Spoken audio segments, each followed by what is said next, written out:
जितनी स्विट्जरलैंड की total population है उससे ज्यादा इंडिया इंजीनियर्स प्रोड्यूस कर देता है। उसके बाद भी रिसर्च एंड इनोवेशन में स्विट्जरलैंड नंबर 1 पे है। इंडिपेंडेंस के बाद से रिपब्लिक ऑफ इंडिया ने 0 नोबेल लॉरियट्स प्रोड्यूस किए इन साइंस।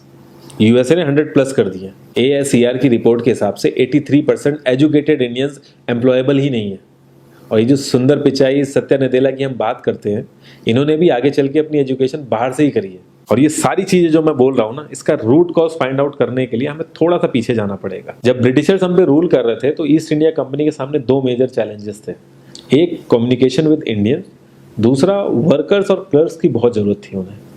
फिर थॉमस बेविंगटन मैकॉय ने हमें इंग्लिश एजुकेशन एक्ट ऑफ 1835 दिया, जिससे उनके दोनों पर्पस पूरे हुए। पहला, उनको बंदे चाहिए थे जो चुपचाप डेस्क पे बैठे, अपना काम करें, क्वेश्चंस ना करें और ज्यादा क्रिएटिव ना हो। Second, communication in English. English सबसे ज्यादा बोले जाने वाली लैंग्वेज नहीं है, उसके बाद भी इंग्लिश एक लैंग्वेज की बजाय एक क्लास बन गया इंडिया में।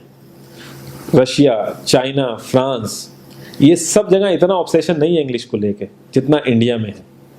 पुअर कम्युनिकेशन बोला जाता है अगर आपकी इंग्लिश अच्छी नहीं है, जबकि इंग्लिश ना आने का मतलब है कि आपको कोई और लैंग्वेज आती है। 5 साल पुराना iOS भी आज की डेट में आउटडेटेड माना जाता है।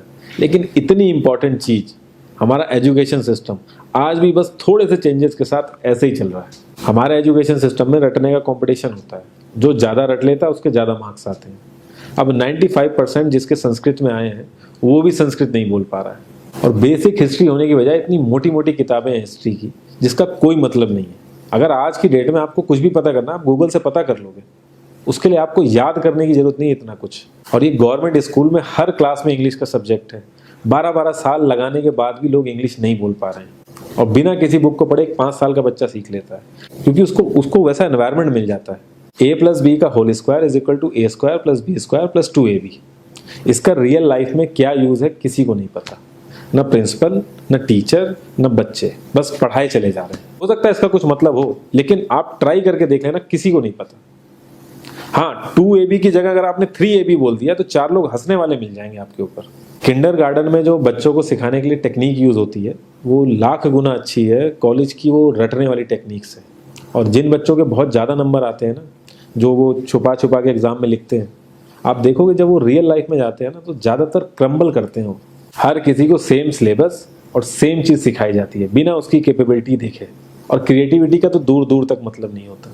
अब एक लाइन से आप शेर, मछली, सांप, हाथी सबको लाइन से खड़ा कर दो और उनसे कहो पेड़ पे चढ़ो, उनको तो जिंदगी भर यही लगेगा ना कि वो तो किसी काबिल ही नहीं है।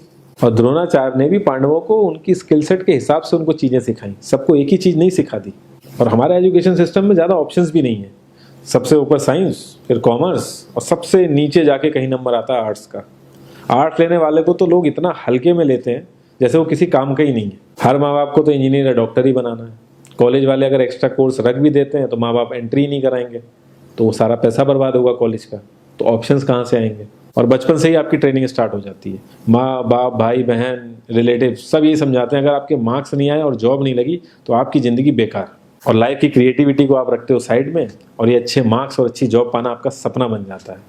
अब ये सपना पूरा हो जाता है तो बहुत बढ़िया है, दूसरे को जेलस फील कराओगे, नीचा फील कराओगे। और इस छोटी सी उम्र में अगर सपना टूट जाता है तो सेल्फ डाउट में आ जाओगे। इतना बाहर वाले आपको नीचा नहीं समझेंगे जितना आप खुद की नज़रों में गिर जाओगे। आप किसी भी 4-5 सक्सेसफुल आदमियों के बारे में सोच के देखिए जिन्हें आप बहुत सक्सेसफुल मानते हो या जिनकी तरह लाइफ आप जीना चाहते हो। मैं ये कह सकता हूँ कि वो इस एजुकेशन सिस्टम की वजह से तो सक्सेसफुल नहीं होंगे, चाहे वो जो भी हो। धीरू भाई अंबानी, विराट कोहली, आमिर खान, नरेंद्र मोदी, ये सब हमारे इस करंट एजुकेशन सिस्टम के ट्रैप में नहीं फंसे। इन्होंने खुद सीखा, खुद एजुकेट हुए और खुद आगे बढ़े। किसी कंपनी के CEO को अगर ये कहा जाए कि आप अपनी कंपनी के सारे डिपार्टमेंट में इंटरव्यू दीजिए, तो कोई गारंटी नहीं है कि वो सारे डिपार्टमेंट के इंटरव्यू निकाल लेगा। और ये भी हो सकता है कि वो आधे से ज़्यादा डिपार्टमेंट के लिए क्वालिफाई ना करे एजुकेशन वाइज, लेकिन वो पूरी कंपनी चला सकता है। तो ये जो एक स्किल है, इसके बारे में बात क्यों नहीं होती? लोग अपनी 25% से ज्यादा जिंदगी इस करंट एजुकेशन सिस्टम में लगा देते हैं ताकि अपने से कम पढ़े लिखे आदमी की कंपनी में जाके उसके सपने पूरे कर सकें। इंडिया का जो करंट एजुकेशन सिस्टम है, अगर वो इतना ही अच्छा है तो जो भी सेलिब्रिटीज हैं, पॉलिटिशियंस हैं, वो अपने बच्चों को बाहर क्यों भेज रहे हैं पढ़ने के लिए? इनफैक्ट पॉलिटिशियंस के साथ तो ऐसा करना चाहिए, जिस एरिया से वो जीते हों उसी एरिया के गवर्नमेंट कॉलेज में उनके बच्चे को पढ़ना कंपलसरी हो जाए, तभी वहां के गवर्नमेंट कॉलेज सुधर सकते हैं। 368 प्यून की जॉब के लिए 1.5 लाख ग्रेजुएट और 24,968 पोस्ट ग्रेजुएट ने अप्लाई किया। मैं IAS PCS की तो बात नहीं करता हूँ, वो तो एक पैशन की बात होती है, लेकिन कुछ लोग 5-5, 6-6 साल से तैयारी कर रहे हैं कि कोई भी गवर्नमेंट जॉब मिल जाए उन्हें।